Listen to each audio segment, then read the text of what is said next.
მოგესალმებით. მედია კავშირი ობიექტივი პირდაპირ ეთერში განაგრძობს მაუწყებლობას. გადაცემით ახალგაზრდული სული. დღევანდელ გადაცემას ჩვენი გადაცემის სახელითაც შევუერთდებით იმ სამწუხარო ფაქტს, რომელსაც მარია ასათიანის შვილის გარდაცვალება მოყვა. ვუზიარებთ მათ ოჯახს ამ მტკივნეულ ფაქტს. რაც შეეხება საზოგადოებას მიმართავს სულ 2 სიტყვით.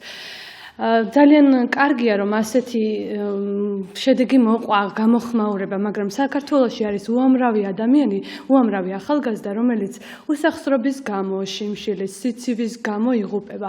ძალიან კარგი იქნებოდა მათაც რო ასე უწუხდეთ და არა სიტყვით, არამედ საქმით ვეხმარებოდეთ მათ. მივესალმებით ჩვენ სტუმრებს, ჩვენი თარჯიმანი სოფო იაკობაშვილი, დღეს უჩვეულო გადაცემა გამოგდის და ჩვენ სტუმრები კიდევ გახლავართ კოკა მუმლაძე და ფლორა ბეჟანიშვილი.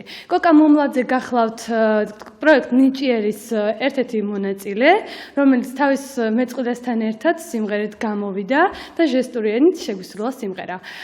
ხოლო ფლორა, ქალბატონი ფლორა ბეჟანიშვილი გახლავთ საქართველოს ყურთა კავშირის კულტურის ცენტრის ერთ-ერთი ხელმძღვანელი და ასევე როგორც გავიგე, ჟესტური ენის პედაგოგი. მოგესალმებით ყველას. ჩემი თანაწამყვანი ესმა კი ისევ სკაიპის საშუალებით შემოგვიერთდება კვლავ უცხოეთიდან. ესმა აქ ხარ? ესმა გესმის ჩვენი? მე აქ ვარ, მოგესალმებით, მეც შემოგიერთდებით თქვენ. მივესალმებით ჩვენ სტუმრებს და მადლობა მათ მობრძანებისთვის დღეს და ამ გადაცემაში მონაწილეობისთვის. მაყურებელს ჩვენს ტელეფონის ნომერს შეგახსენებთ 2388 105, ასევე სკაიპის მისამართია ობიექტივი 2 ლათინური ასოებით. ვთხოვთ თუ გაინტერესებთ რაიმე კითხვა გექნებათ ჩვენ სტუმრებთან, ასევე ჩვენთან, ვთხოვთ გახდეთ ჩვენი გადაცემის თანამონაწილენი, დაგვირეკოთ, დაგვიკავშირდეთ. ასევე შეგიძლიათ დაკომენტაროთ ჩვენ Facebook გვერდზე ახალგაზრდული სული ქართული ასოებით. პირველი კითხვით მე კოკასთან მინდა აუცილებლად გადავიდე.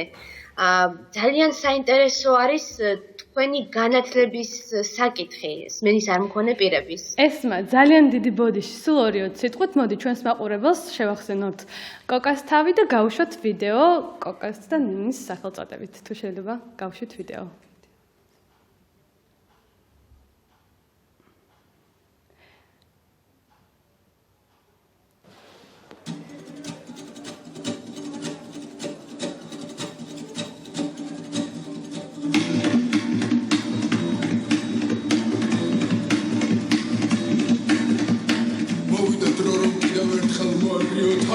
მე გაწევით რომ სიყვარული კინოს აღარ გავს იცი ყოველთვის და ყველგან ვატარებდი ცდებს მე მოგწევს მოერიო და ჟანგერულ ხტებს ხომ ხედავ შენი გაბძარული გული ჩემს ძებს შენი სიყვარული აზრი აღარ აქვს წლებს მითხარი რომ ეს განს და ანარქიას აღარ გავს მე აღარ წავალ ისევ მოგაბეზრებ თავს მე ძველ ფოტოებს ჩემი გულის ცეცხლზე ვწვავ რასასწაულია რა მაგარია აღარაფრის აღარ მწამს ამდენი ხანი ვამბობ რასაც არ ენდობენ სხვას მე უკვე აქ ვარ აღარ გადმოვცურავ სხვას მე აღარ გადმოვცურავ სხვას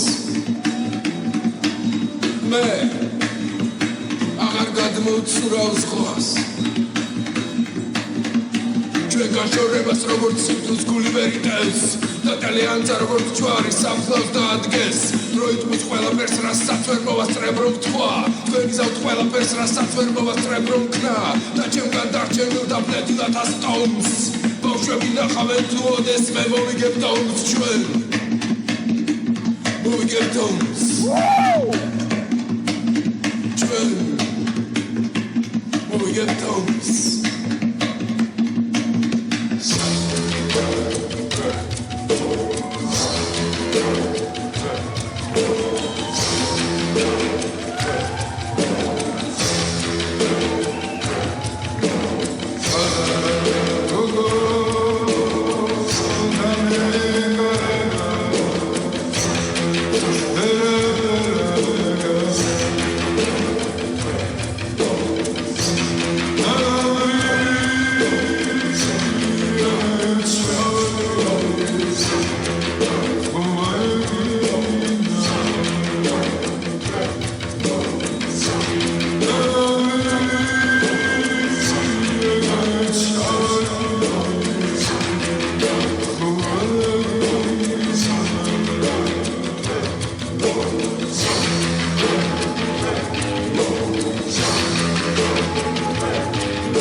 ეს მაგ ხარ? დიახ, მე აქ ვარ. ისევ რა თქმა უნდა გავაგრძელოთ ჩვენი საუბარი. ძალიან შთამბეჭდავი იყო თავის დროზე ეს ნიჭიერის ვიდეო. როგორ ხდება, როგორ მეცადინეობდით ამისთვის? როგორ უთანხმებთ დავუშვათ სიმღერას თქვენს მოძრაობებს? როგორ ხდება ამ კუთხით ვარჯიში და მეცადინეობა?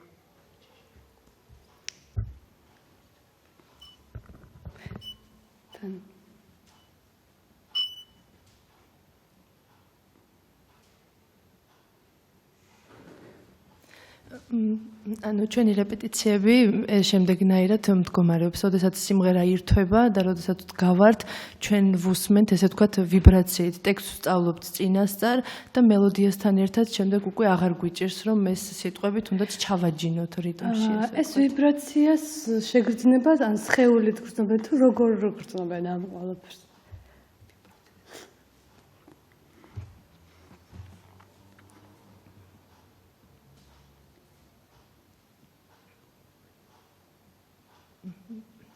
ანუ როდესაც სიმღერას რეპეტიციებზე სიმღერებს ვრთავთ იმდენად ხმამაღლა, რომ ჩვენ ეს ვიბრაცია, ესე ვთქვათ, შევიგრძნოთ და შემდეგ უკვე როდესაც ტექსტის წინასწარ ვიცით, მე უკვე ადვილი ხდება იმის შესიზღორცება, ესე ვთქვათ. და ალბათ ასევეც ცეკვის დროსაც, ხო?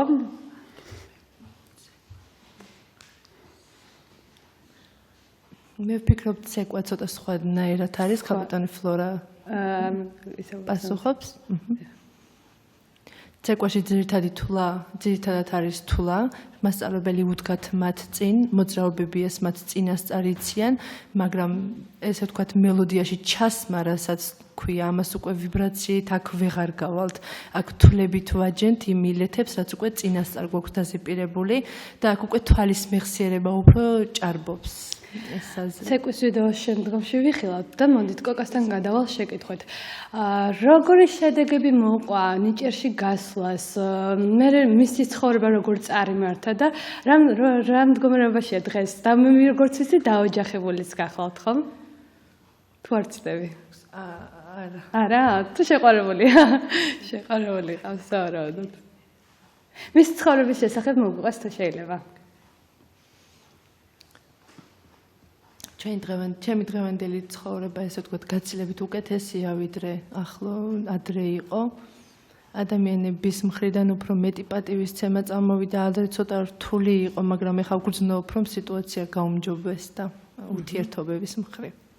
დღევანდელი ახალგაზრდა ყურთა კავშირში რამდენად არიან დასაქმებულები, რა სფეროში ტკავდებიან უფრო მეტწილად თუ შეუძლია გეკითხეს?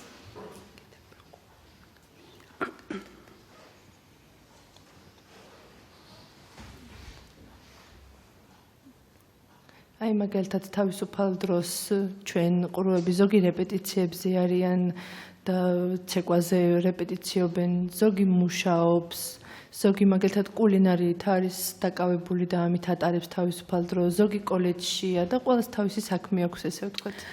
დასაქმება სწავლასთან დაკავშირებით უნდა გკითხოთ აუცილებლად კოკა. ანუ არსებობს რა თქმა უნდა სპეციალიზებული სკოლა, სმენის არ მქონდა სმენა დაქვეითებულ პირთათვის, მაგრამ ასევე ხდება ინკლუზიური განათლებაც სმენის არ მქონე პირების. თქვენ როგორ დაამთავრეთ სკოლა? სპეცსკოლა იყო ეს თუ ჩვეულებრივი საჯარო სკოლა? და ამ შთაბეჭდილებებზე თქვენს აზრზეც რომ მოგვახსენოთ.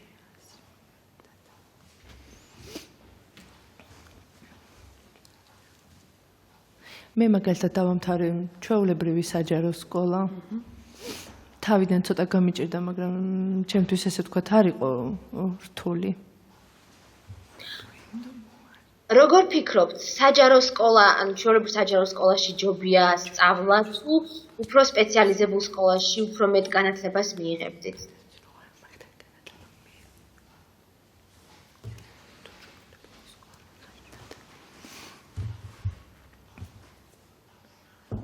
მე ვფიქრობ, რომ სპეციალიზებულ სკოლაში უფრო კარგია, იმიტომ რომ განათლების მხრივ უფრო წარმატებულად იქნება იქ სწავლება, ვიდრე მაგალითად ჩვეულებრივ საჯარო სკოლაში. რა მდგომარეობა დღეს სპეციალიზებულ სკოლაში? ქალბატონი ფლორა სავარაუდოდ იქ ასწავლის, ხო?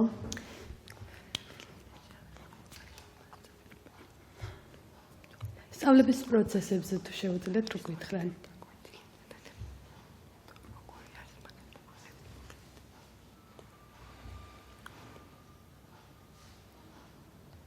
ჩვენ სპეციალიზირებულ სკოლაში პირველი რასაც ვაკეთებთ ეს არის რომ ჩვენი ჟესტური ენა იყოს უფრო განვითარებული,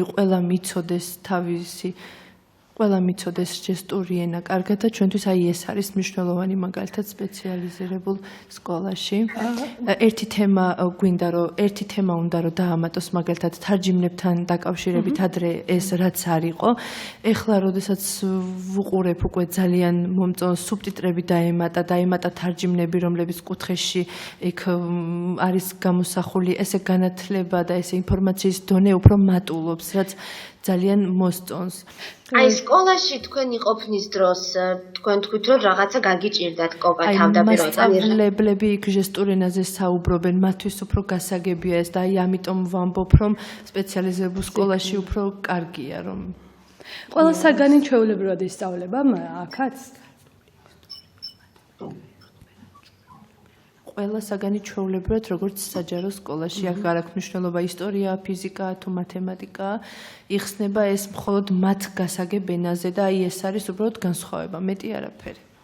საჯარო სკოლაში თუ გასწავლიან და თუ გასწავლიდნენ ჟესტურ ენას და ასევე აი ახსენეთ რომ გამიჭირდაო საჯარო სკოლაში თავდაპირველად რა პრობლემებს გადააწყდა?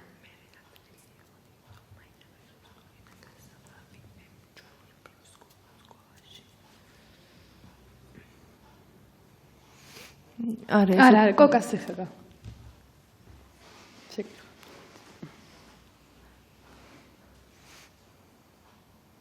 თარჯიმანთან ერთად დავამთავრე სკოლა, ასე რომ მასწავლებელმაც თვითონ იცოდა რამოდენიმე ჟესტი, მაგრამ თარჯიმანი რომ მყავდა გვერდით უკვე აღარ იყო ჩემთვის ესე ვთქვათ მერე უკვე გაუგებარი და რაღაცა მერე უკვე ძალიან ადვილად ვიგებდი ყველაფერს ხანდახან თარჯიმნის გარეშე, ხანდახან თარჯიმანთან ერთად და აი ესე.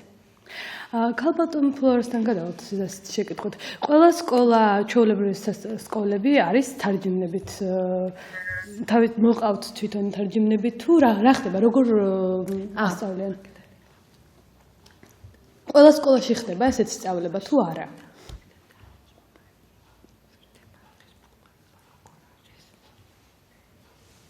საჯარო სკოლები ყველა რამოდენიმე საჯარო სკოლაში არის მაგალითად თარჯიმანი, მაგრამ შეუძლია მაგალითად რომ მიიყვანოს ჩვეულებრივ სმენიანმა მშობელმა თავისი სმენა დაქვეითებული შვილი, თუ ეს სურვილი აქვს, რა თქმა უნდა, რომ ჩვეულებრივ საჯარო სკოლაში იაროს და თან მიაყოლოს მას თარჯიმანი, თუ მაინც და მაინც ესეთ სკოლაში უნდა რომ მისმა შვილმა იაროს. ქალბატონ ფლორესთან გადავალთ ისევ შეკითხეთ მის შვილთან დაკავშირებით და თუ შეიძლება რამდენიმე ფოტო გავუშვით თან პირდაპირ ეთერში. ანუ როგორ ხდება თავიდანვე, როგორ ახერხებდა მის აღზრდას, რა პრობლემებს აწყდებოდა ის აღზრდის პროცესში?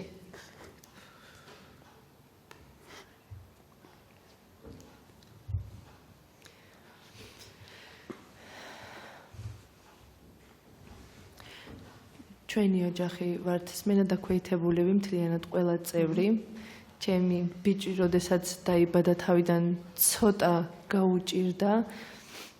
ესე გაიზარდა 6 წლამდე, ჩვეულებრივად სკოლაში მივიყვანეთ, ყურების სკოლაში. პირველი პრობლემა, რაც შეგვექმნა შემდეგ ურთიერთობაში, ეს იყო ქუჩა, ურთიერთობის ბარიერის გადალახვა, როდესაც უყურებდნენ და ცოტა ისეთი ტერმინები წამოვიდა, მე ცოდოა, ზოგჯერ ინვალიდის სიტყვაც იყო ბევრჯერ გამოყენებული და ასე რომ რასაც აკეთებდა ჩემი შვილი, მეგობრებში ეს იყო უბრალოდ ფეხბურთი, რითაც ესე ვთქვათ, საერთო ენას პოულობდა მათთან. პირველი ვინც მიიღო ეს ჩემი შვილი, ეს იყვნენ ყრუები და ერთად თამაშობდნენ ფეხბურთს, ესე ვთქვათ, ურთიერთობაში ცოტა კი უჭირდა, ანუ სმენიანებს გულისხმობს ისევე, ცოტა უჭირდა მას ურთიერთობა, მაგრამ მე უკვე ნელ-ნელა მიეჩვივნენ ისინიც და ძალიან საინტერესო არის ცეკვით ჯგუფში მივიყვანეთ და ჩემთან ერთად ესე მიდის და წარმატებას აღწევს. ეხლა უკვე ფეხბურთის ნაკრებში პირველია ჩემი შვილი, შემიძლია ეს თამამად თქვა, ყველაზე კარგად იცის ფეხბურთი და ცეკვაში ძალიან დიდი წარმატებები აქვს გასტროლები და ასე შემდეგ. აი თვითონ აუცილებლად უნდა ვკითხო ყრუებთანაც ძალიან უკვე ესეთი თავისუფალი ურთიერთობა ბარიერს ნამდვილად აღარ ვაწყდებით და ყრუებთანაც კიდევ მით უმეტეს უკვე ის არის და ნიჭიერის შემდეგ მე ძალიან მოხარული ვარ რომ ნიჭიერის შემდეგ მოხდა ესეთი რაღაც რომ დიდი ბარიერი გატყდა ესე ვთქვათ ჩვენსა და სმენიან ხალხს შორის რომ რაღაც დაიმსხვრა თითქოს ურთიერთობა უფრო გაადვილდა. ნუ გავიმეორებ კიდევ იმას რომ ადრე ცოტა მძიმე იყო და ეს იყო ურთიერთობის ბარიერი.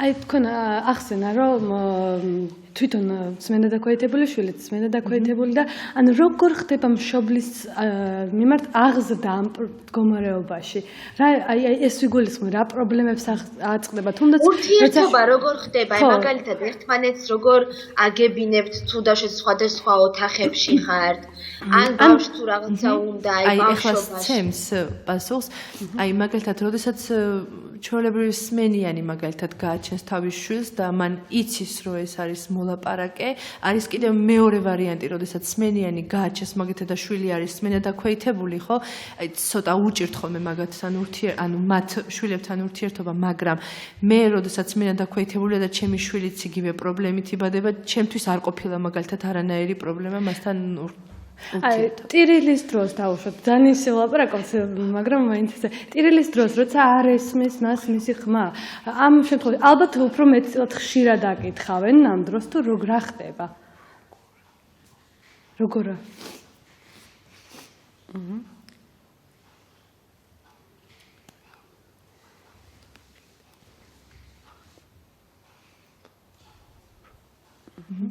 პირველი ვიტყვი იმას, რომ ბავშვი არასოდეს მარტო არ დამიტოვებია, არც საკვების გაკეთების დროს, არც თუნდაც დალაგების დროს არასოდეს ბავშვი ყოველთვის თამყავდა და ასე რომ ეგეთ პრობლემებს არ წავწყდომი ვარ, ესე ვთქვათ. ანუ უფრო მეტად აი მაგათაც სმენიანებს უფრო შეუძლიათ ბავშვი მიატოვონ გვერდზე ოთახში და გამოვიდნენ და რაღაც საქმით დაკავდნენ, ვიდრე აი მაგათაც მე არ შემეძლო ესეთი რაღაც. წამით ვერ აი დასრულ ცხოვრებაში უკვე მაგალითად როგორ ურთიერთობთ, როგორ ეძახით ერთმანეთს, ქალწულ ფლორასთან არის კითხვა.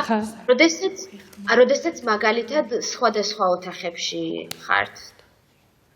გადიან სავარაუდოდ და ხო არაფერი უბრალოდ მივდივარ ოთახში, ჩვეულებრივად მხარზე შევეხები მას და ვეტყვი რომ უბრალოდ გამოვიდეს თუნდაც საჭმელი ჭამოს და ასე შემდეგ. აი სხვათა შორის ნახე თქვენს გვერდზე სპექტაკლი იყო, მინი სპექტაკლი, მიწის დროს რა უნდა მოვიმოქმედოთ. ესე იყო. ესეთი შემთხვევების დროს რა ანუ სწავლება მიდის, როგორ უნდა მოიქცნენ თუ როგორ ითვალისწინებენ ნამდვილ აი კიდევ მაგალითად სასტრაფოს შემთხვევა მახსოვს ეხლა დაყენდა ეს რომ სკაიპის საშუალებით შეგიძლია დარეკო როცა გაწუხებს რაიმე უცბად ცუდად ხარ და სკაიპის საშუალებით ურეკაო ეს ძალიან ახალი შემოღებულია ხო თორცები და მანამდე ალბათ ძალიან რთულ მდგომარეობაში ვარდებოდნენ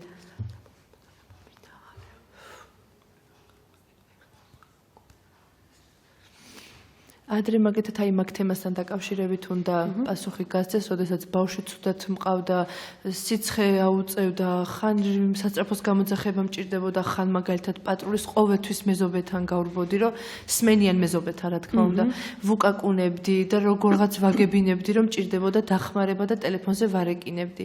ეხლა რომ ვუყურებთ მდგომარეობას უღრმესი მადლობა მინდა გადაუხადო პირველ რიგში საქართველოს ყრუთა კავშირს, რომ ყოველთვის ჩვენს გვერდით დგას და ესე თქვა ჩვენს პრობლემებს იზიარებს ჩვენთან ერთად და ძალიან დიდი მადლობა მინდა ვთქვა, იმიტომ რომ 112-ში უკვე არიან თარჯიმნები და როდესაც რაღაც გამიჭირდება, მე მაგალითად აღარ მაქვს იმის პრობლემის ბარიერი, რომ ვიღაცას რაღაცა ვერ გავაგებინო, ანუ სკაიპის მეშვეობით ეს უკვე გაადვილა.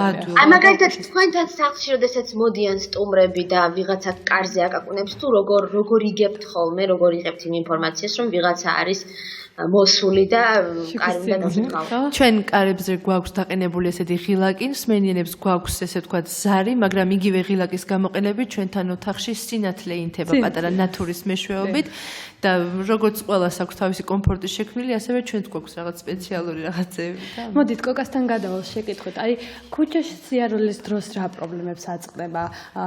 გზაზე გადასვლის დროს ამ ყველაფერზე თუ შეუძლია რომ ვისაუბროთ.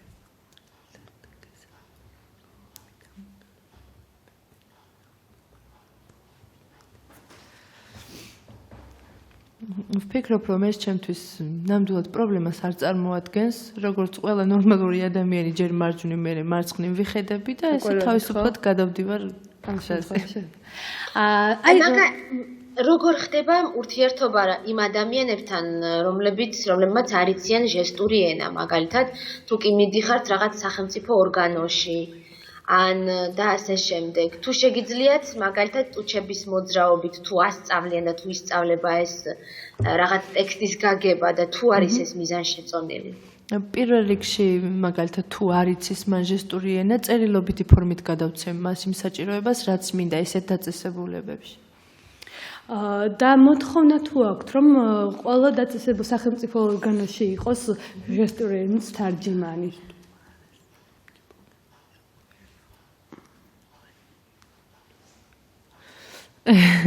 ერთხმად ვაღიარებთ, რომ ეს ძალიან გვჭირდება.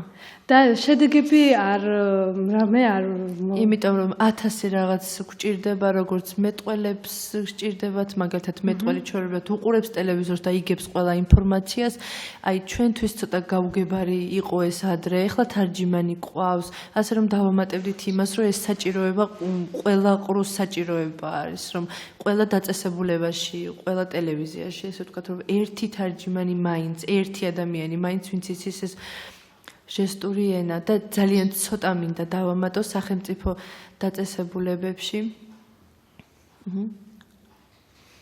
არის ყველა თემატიკაზე გვჭირდება რომ სმენიანებს მაგალითად ხო? აი არის რაღაცა ყრილობა მაგალითად, უნდა მივიდეს ყველა სმენიანი, საჭიროა რომ ყველა ადამიანი იქ იყოს მაგალითად. მე მიწევს ამის გამო თარჯიმანთან მისვლა, მთელი ინფორმაციების გამოკითხვა, რა ხდება, როგორ ხდება, სად უნდა წავიდი ასე შემდეგ და აი ამაზეც ცოტა ინფორმაციის ნაკლებობასთან დაკავშირებით გვაქვს ცოტა პრობლემა. ანუ სახელმწიფოს თუ სთხოვს ყრუთა კავშირი, რაიმე მნიშვნელოვანი მოქმედება თუ გაუკეთებიათ ამისთვის, რომ დაავალდებულონ სახელმწიფო ამ კუთხით. რათა უკეთესად შეიცვალოს მათი ცხოვრება.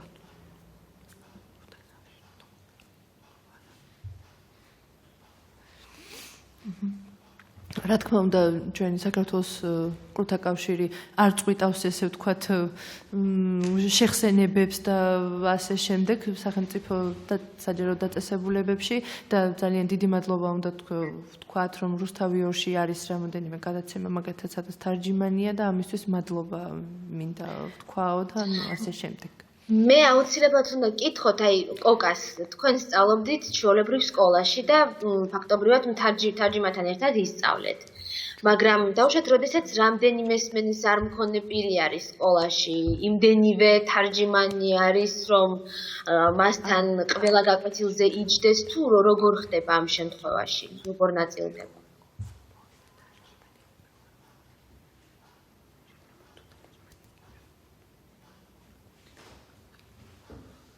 არა, ერთია სავარაუდოდ და ალბათ ის. თარჯიმანი, ესე ვთქვათ, ერთია, ესე ვიტყვი, მაგრამ არის მდგომარეობები, როდესაც ერთ გაკვეთილზე მე სხვაგან ვიჯდები და ის სხვაგან იჯდება, ასე რომ 2, 3, 4 თარჯიმნის მოყვანა არანაირ პრობლემას არ წარმოადგენს. ის თარჯიმანი მასთან ერთად იქნება იმ ოთახში და იმ გაკვეთილზე. აი რაც შეეხება ქალბატონ ფლორას, კი სკოლაში ასწავლის, მაგრამ ჩვეულებრივი მსურველებისთვის ვისაც სმენის პრობლემა არ აქვს. თუ არის შესაძლებელი სწავლება და ფასიანია ეს თუ უფასოა?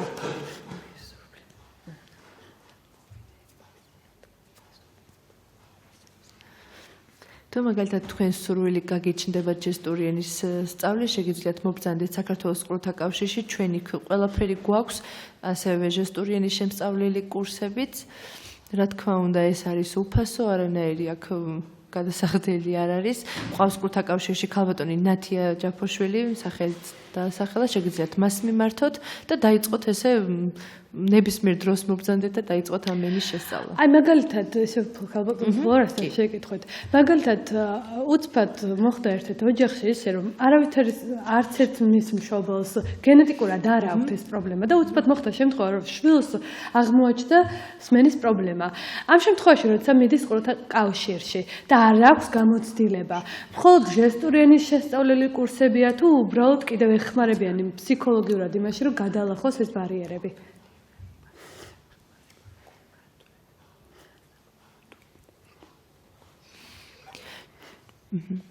ჩვენ მაგალითად პირველ ეტაპზე რასაც ვაკეთებთ ეს არის ფსიქოლოგიურად ანუ ვამზადებთ ქალბატონს თუნდაც მამაკაცს ნუ ვინც მოვა მის მშობელს ვამზადებთ და ვასწავლით ჩვენი ყრუების ფსიქოლოგიას ბავშვი როგორ უნდა აღიზარდოს სმენა დაქვეითებული ბავშვი და ყველაფერს და ეტაპობრივად ჯესტურ ენასაც და ესე ნელ-ნელა ხდება განვითარება. მოდი ხა ისე კოკასთან გადავალ შეკითხება. ბოდიშით ცოტა დამატება უნდა და სადაც ცხოვრობს, აი მაგალითად თელავში მოხდა ესეთი რაღაცა, მაგალითად ქუთაისში მოხდა ესეთი რაღაცა, ხომ? ჩვენ გვაქვს ანუ ყრუთაკავშირი არის თელავშიც, ქუთაისშიც, რუსთავშიც ასე შემდეგ და ჩვენ მისამართებით, ესე ვთქვათ, ვამისამართებთ, იმიტომ რომ ცოტა უხერხულია, ცოტა თბილისიდან იქია რო, ან იქიდან აქეთია რო და მისამართებს ვაძლევთ და ესე ახლომდებარე ტერიტორიებზე. მაქსიმალურად მე ქალბატონ ფლორას უნდა ვკითხო აუცილებლად როგორც ჟესტური ენის სპეციალისტს, რამდენად მიზანშეწონილი არის აი ადრე რაც ვიკითხე ასევე იგივე ტუჩების მოძრაობით, სიტყვების გაგების სწავლება და რამდენად შესაძლებელი არის ეს? ანუ ცოტა კარგად ვერ გავიგე კითხვა. სიტყვების საშუალებით, ტუჩის მოძრაობის საშუალებით თუ შეუძლიათ იმის გაგება თუ რას ამბობს ჩვეულებრივი ადამიანი. ჩვეულებრივ სმენიანთან როდესაც აქვთ ურთიერთობა, ხო? დიახ.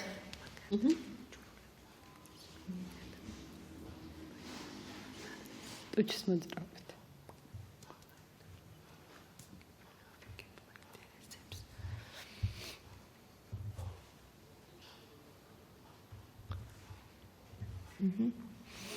მე მაგალითად და არა მარტო მე ყრუებს მაგალითად გვაქვს ესეთი კომპლექსაც ვერ დავარქმევ, მაგრამ არ ვიცი ამას რას უწოდო, ეს არის ხმის ტემბრის კომპლექსი, ასე ვთქვათ, იმიტომ რომ ცოტა არ იყოს და ჩვენ არ ვიცით ჩვენი ხმის ტემბრი, ანუ როგორია, ასე რომ ხმამაღლა ვერ ვსაუბრობ, თუმცა რაღაც დონეზე შეგვიძლია რო პირის მოძრაობით და ცოტა ხელების დახმარებითაც გავაგებინე. თავიანთს კი არ ვიგულისხმ, აი მაგალითად ჩვენ რო მე რო ვლაპარაკობ ეხლა და ამ ჩემს ტუჩის მოძრაობას აკვირდები. ამის საშუალებით თუ შეუძლიათ გაგება თქვენს ვიგულისხმოთ.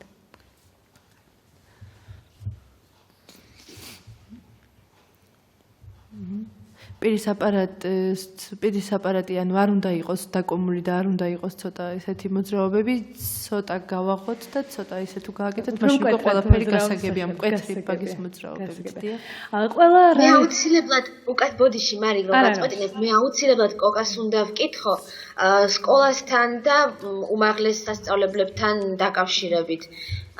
საქართველოში დღეს ისეთი სამწუხარო რეალობა გვაქვს, რომ არც ერთი სმენის არ მქონე პირი, მე როგორც ვიცი, უმაღლეს სასწავლებელში არ სწავლობს. რა ბარიერები უშლის ამას ხელს, ხო? მაგალითად ვიცით, რომ უსინათლოები სწავლობენ, ეტლით მოსარგებლეები, რა პრობლემა არის? იგივე ეროვნული გამოცდების ჩაბარებასთან დაკავშირებითაც ვიცით, რომ რაღაც ბარიერები არსებობს, ამაზე რო გითხრათ.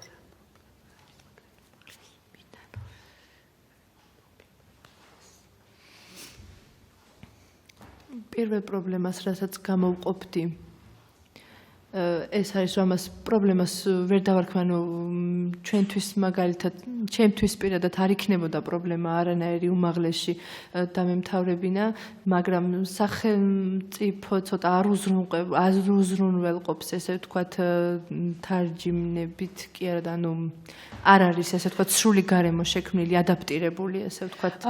რა უნდა გაკეთდეს, როგორ უნდა იყოს ადაპტირებული, რა სჭირდებათ მათ? თარჯიმნის გარდა მაგალითად.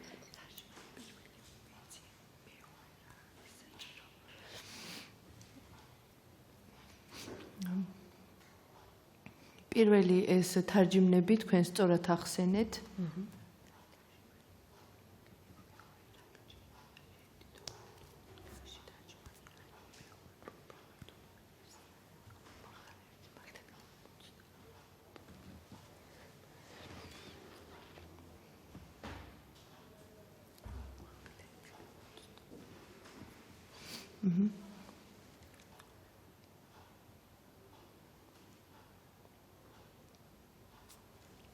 ანუ ჩვეულებრივად სმენიანისთვის მაგალითად არ არის არანაირი პრობლემა ხომ რომ ჩააბაროს მაგალითად გამოცდა ან თუნდაც იქ რაღაცა სატესტო მასალა იქნება ჩვენ უბრალოდ მოგვიწევდა დამატებით ცოტა ორმაგი შრომა ამასთან დაკავშირებით რომ თარჯიმანთან ერთად ეს წინასწარ გვემეცადინა და ანუ მეტი დრო სჭირდება იმიტომ რომ არიან მაგალითად რამოდენიმე ყრუ მაგალითად ვინც კარგად და გარკვევით ვერ კითხულობს მაგალითად გრამატიკულად მაგრამ ეს თარჯიმანთან ერთად არ ამგონია რამე შემდეგ პრობლემას წარმოადგენდეს. ანუ ერთადერთი მაინც ეს რჩება. ანუ დამატებითი დრო არის აუცილებელი გამოცდაზე და ასევე ჟესტური ენის თარჯიმანით.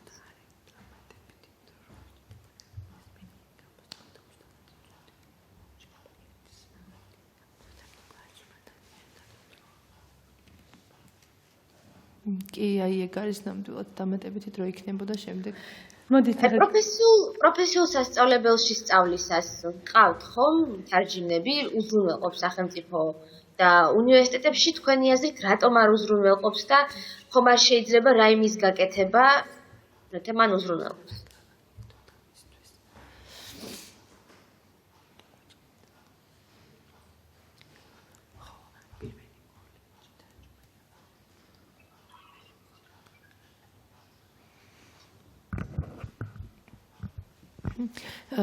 ვიტყვი იმას, რომ პირველი კოლეჯებში და ესე ვთქვათ პროფესიულ სასწავლებელში ადრე არ იყო ესეთი მდგომარეობა, მაგრამ ეხლა აღნიშნავ იმას, რომ ესე ვთქვათ ახალი რაღაცა რომ ყველა თითქმის კოლეჯში არის თარჯიმანი და ეს ძალიან მიხარია და განვითარება ძალიან კარგია, მაგრამ უნივერსიტეტს რაც შეეხება იქ ცოტა ლექციები, ცოტა სხვა იმით მიდის, სხვა დონით მიდის, მაგრამ არ ვიცი ეს რატომ ვერ ხდება, მაგრამ გამიხარდებოდა მართლა რომ თარჯიმანი იქაც ყავდა. მოდი ეს ანუ ტერმინოლოგიის ცოდნის პრობლემა არის, ხო, ალბათ ამ შემთხვევაში რაღაც. ტერმინოლოგიის რა ტერმინოლოგიის ანუ სამეცნიერო სალექციო ტერმინოლოგიაზე ასწავლება.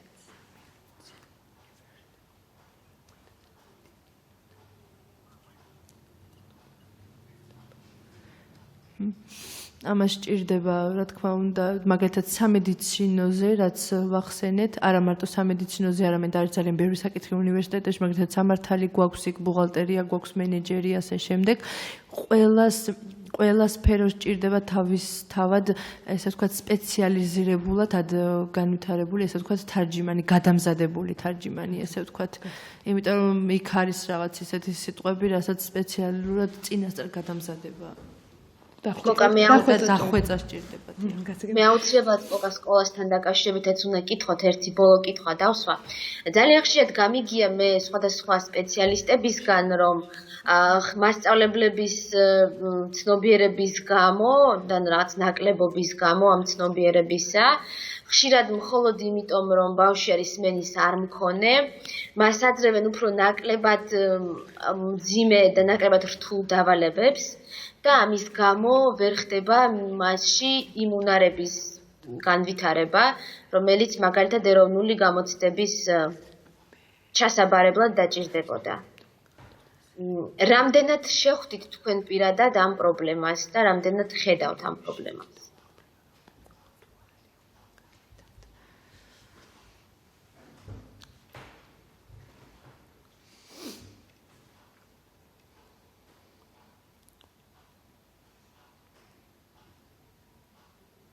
პირველ რიგში ვიტყვი იმას, რომ არ უნდა იყოს ესეთი დამოკიდებულება და სიტყვა საერთოდ ტერმინი ცოდოა და მოდი ცოტა ადვილს მივცემ, ეს საერთოდ არ უნდა იყოს.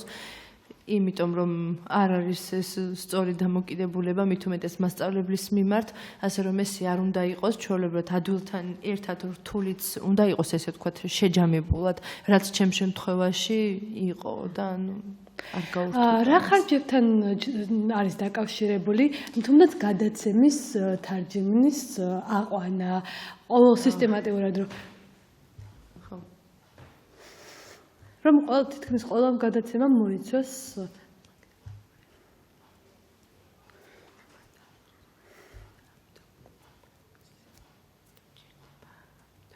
და ანუ ყველა ტელევიზორში უნდა იყოს ესე ვთქვათ თარჯიმანი. ხო და მაგალითად რა ხარჯებთან არის? მაგალითად თქვენი აყვანა რომ მაგალითად და გავახმოვანოთ ჩვენი გადაცემა. თქვენ ალბათ ეს უფრო თქვენთანაა დაკავშირებული, თქვენ უნდა გკითხოთ.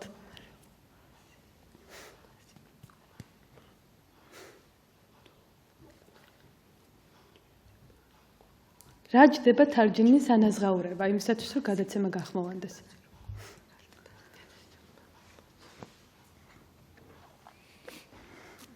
ეს პირველ რიგში ეს არის პროგრამა და ეს არ ხდება უბრალოდ ესე ვთქვათ მოვიყვანი და მორჩა. პირველ რიგში საქართველოს ყურთა კავშირში უნდა მობრძანდეთ მას ასე ვთქვათ გაესაუბროთ პრეზიდენტს, ვიცე-პრეზიდენტს, მოხდეს თარჯიმნის არჩევა, შემდეგ სახელმწიფო დონეზე მერის პროგრამებით და ასე შემდეგ და მე განაწილდეს ესე ვთქვათ თანხები მერის მეშვეობითაც და საქართველოს ყურთა კავშირის მეშვეობითაც. მოდი ესმა გადავიდეთ კულტურის სფეროში შენის ნებართით და სანამ კულტურის სფეროზე ვისაუბრებთ, მოდით გავუშვათ ცეკვის ვიდეო, რომელიც ჩვენ მოგვიპოვება.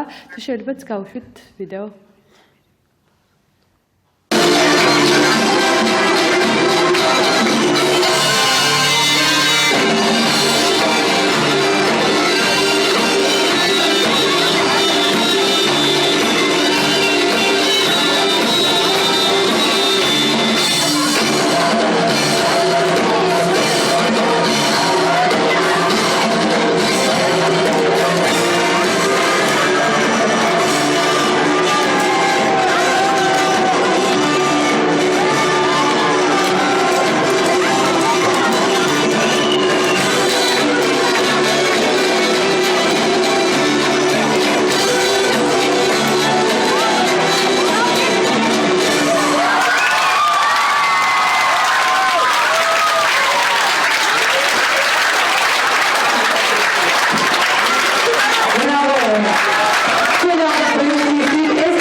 მოდით ვისაუბროთ, რა მიღწევები აქვს დღეს ანსამბლ ლილეს. ესპანეთში იყვნენ გრან-პრი აიღეს. ამ ყველაფრის შესახებ მოგვიყევით თუ შეიძლება.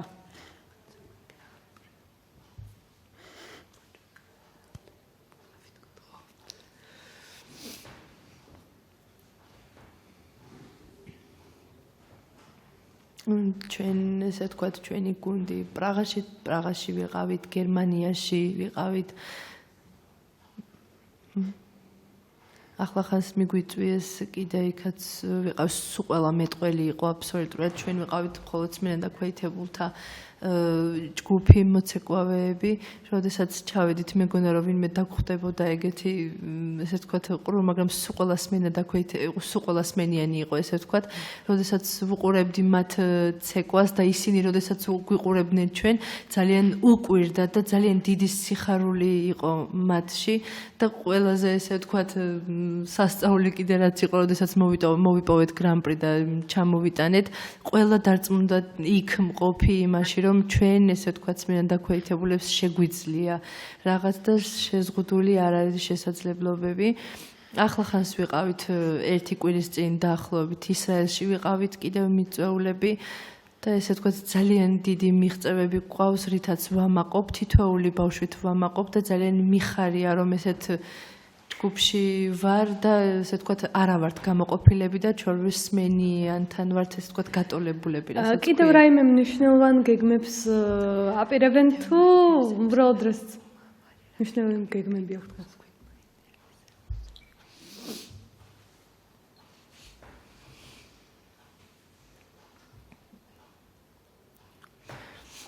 მომავალში ესე ვთქვათ რაც მინდა რომ არ იყოს პირველი, უბრალოდ აზრი უნდა დააფიქსიროს რომ პირველი საერთოდ სიტყვა ცოდოა, აი ეს მინდა რომ უბრალოდ ამოღებული იყოს საერთოდ საზოგადოების ლექსიკონიდან, მინდა უბრალოდ რომ აღარ იყოს არანაირი განსხვავება, ეს ჩემთვის გეგმაც არის, ოცნებაც არის და ყველაფერიც არის. იმედია ამ ყველაფერს თანდათანობით მივახწევთ ამ საუბრებით, რა თქმა უნდა, კიდევ ერთხელ სხვადასხვა ტელევიზიებში მოსვლით და ყველაფერი გადაილახება.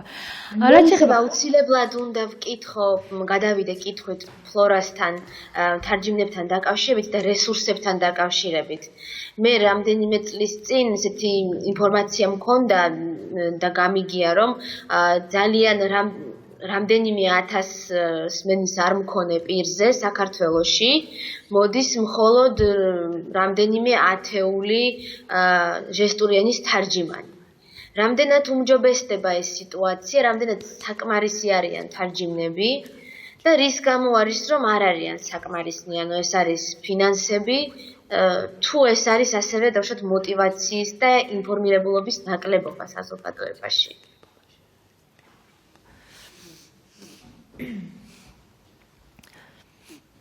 ნუ ეხლა ამ ეტაპზე ვიტყვი რომ მაგალითად თარჯიმნები ასე თუ ისე არ არიან საკმარისები, ვერ ვიტყვი რომ არ არიან, მაგრამ ცოტა ნაკლებობას განვიცდით, იმიტომ რომ ძალიან ბევრი საჭიროება გვაქვს ყუროებს, ეს არ არის მხოლოდ კოლეჯი და ეს არ არის მხოლოდ უნივერსიტეტის თემა, 1000 საკითხია, სადაც გვესაჭიროება თარჯიმანი და პირველ რიგში ვიტყვი პრობლემა ესე თქვათ არის ანაზღაურების მხრივ, იმიტომ რომ ყველას აქვს თავისი ოჯახი და ვფიქრობ რომ ანაზღაურებითაც უნდა იყოს ეს ხელშეწყობადი, რა თქმა უნდა. მოდი კოკასთან გადავალ შეკითხოთ. აი ახსენეთ ცეკვას სიმღერა. კიდევ რა სფეროებში არიან დაკავებულები, თუ არის რაიმე მნიშვნელოვანი სფერო? მე როგორც ვიცი, პატრიარქმა ურჩია მათ რომ ხატვით დაკავებულიყვნენ და თუ მიმართეს ამ რჩევას. თუ გაითვალისწინეს. და სპორტის სფეროები, რომელ სფეროებში არიან აქტიურები?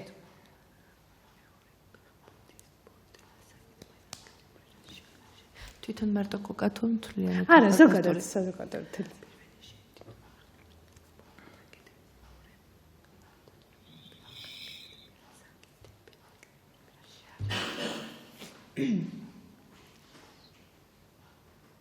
და თვითონაც რა თქმა უნდა პირველად. კი. თვითონ მე პირადად საქართველოს სპორტთა კავშირში მუშაობ, ვარ ჟესტური ენას ვასწავლი, პედაგოგი ვარ, მყავს სტუდენტები. რამოდენიმე თვის წინ ვიყავი, ესეთი პროგრამა იყო სამთვიანი შესაძლოა ანუ რუსთავში იყო თარჯიმანი. ესე ვთქვათ დაკავებული, ესე ვთქვათ ერთ თემას ვერ ავირჩევ, ყველა ყრუ ახალგაზრდას თავისი, ესე ვთქვათ ცხოვრება აქვს, ზოგი სპორტით არის დაკავებული.